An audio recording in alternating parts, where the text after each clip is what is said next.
আলাদা নিয়ে অনেক আতঙ্ক আছে, কিন্তু এই আমরা কিন্তু ছোট থাকতে কিন্তু শুনেছি, কিন্তু এখন আমরা সামনাসামনি দেখছি এই কথা একবার সত্যি কথা। কালকেও কিন্তু আমরা সালা ধরা ধরাইছি আমাদের বাড়ির পাশে এক ব্যক্তি আর কি হয়েছিল,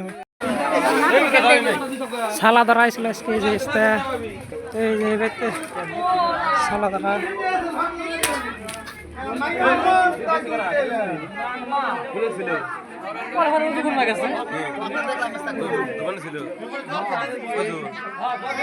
তার আগের দিনও আমাদের বাড়ির পাশে আর কি বলা যায় গুলেদার সেখানে হয়েছিল। এই সালা ধরাকে ধরে কিন্তু আগে মেরে হাত পা ভেঙে তারপরে সে পুলিশের কাছে দেওয়া। তার আগে পুলিশের কাছে দিলে কিন্তু কোনো লাভ হবে না, পুলিশে কিছুই করে না, থানায় নিয়ে এক মুর্দে নেয় আর এক মুর্দে আর কি বের করে দেয়, এরকম করে থানায় আর কি।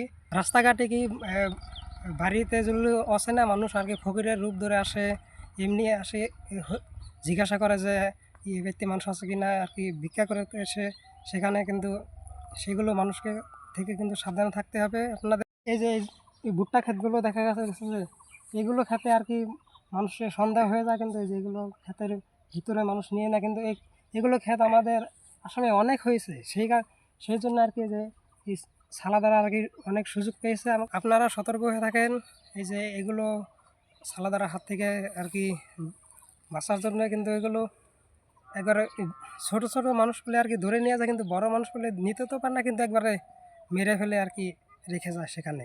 এরকমভাবে করে এরকমভাবে অত্যাচার চলছে আমাদের আসামে।